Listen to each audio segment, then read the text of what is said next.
Um, so gaming news. When Microsoft purchased Bethesda parent company ZeniMax, I like saying that, and all the studios that went with it, including Bethesda Game Studios, ID Software, Arcane Studios, Tango Gameworks, Machine Games, among others, many Sony PlayStation fans clamored for some type of counterpunch. Today may have been the beginning of that, as one longtime collaborator joined the first-party family, while another may not be far behind.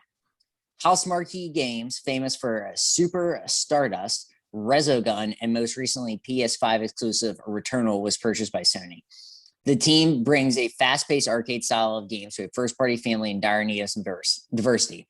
Additionally, a Sony Japan Twitter account posted a tweet that has since been deleted that Blue Point Games, famous remaster studio behind the Nathan Drake's collection, The Last Guardian remaster, and most recently the remake of 2009's Demon's Souls, was also joining the first party.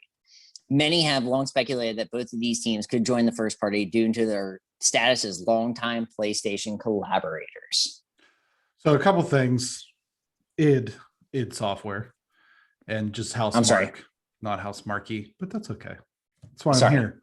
I'm here for that. The other thing too is I don't know why they need the apostrophe S on Demon's Souls, because the S in Souls is such a dominant sound. Yeah. You know what I mean? Yeah. I had a very similar conversation one time with a friend of the program, Mike Kettle, about why does Victoria's Secret, why is there a possessive apostrophe? It is her secret. I digress. Yeah, this is kind of like I think that these were very obvious gets for Sony. Housemarque only makes games for PlayStation. They've made, going back to Super Stardust, which was, I think, 2009 or 2007.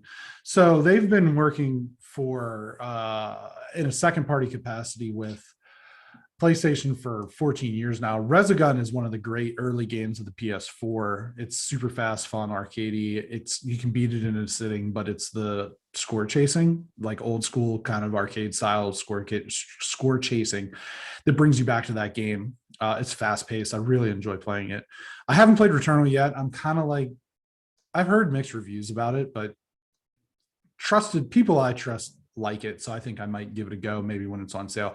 The more interesting one here is Blue Point, because as it says in the write-up, they make remakes and they make remasters, and there's a boatload of games in the first party family that are stranded on old consoles that could use a fresh coat of paint in some capacity, and brought forth, like Resistance, Sly Cooper, Jack and Daxter, and it would make more sense for an internal studio who specializes in making these games to go back and remake Sly than having Insomniac do it, or I'm sorry, Sucker Punch do it when they're working on the next Ghost of Tsushima.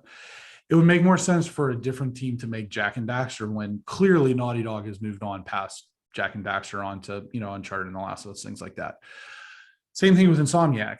They're working on Spider-Man. They're working on new Ratchets. It doesn't make a ton of sense to devote resources to going back and remaking or remastering the Resistance games, but those games are stranded on PS3. You can't even play them anywhere except for the PS3.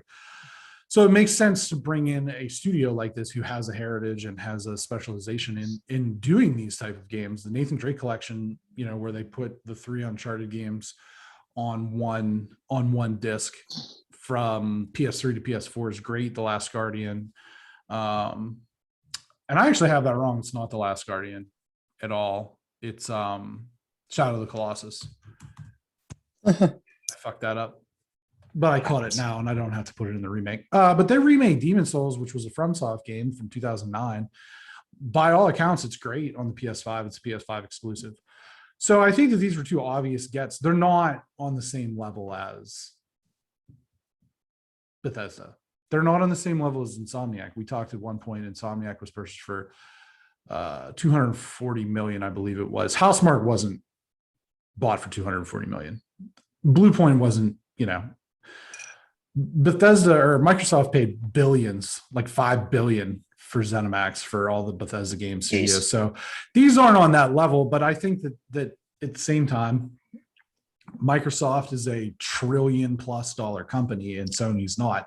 So they have to Yeah. be a little bit more calculating with their purchases. And I think that these are two teams that fit very nicely into the first party stable of studios. They're like the Tampa Bay Rays. You work with what you have, you try to build something, and Sony's always contending. You don't have to worry about Sony. Well, when it comes to By games, contending, they're winning. Sony's They're winning. always winning. They are the Tampa Bay Rays. They kind of win. I mean, like, Yeah. that's pretty cool. And that's the thing is like even with things not trending in the right direction for Sony right now, and all the good press heading Microsoft's way, they're selling more PS5s than they sold in the first, however long than they did PS4s. Right. Like that tells me that at the end of the day, don't read your press clippings, as my old high school basketball coach used to say, because the only thing that matters at the end of the day is the final score. And right now, despite it all, Sony is winning.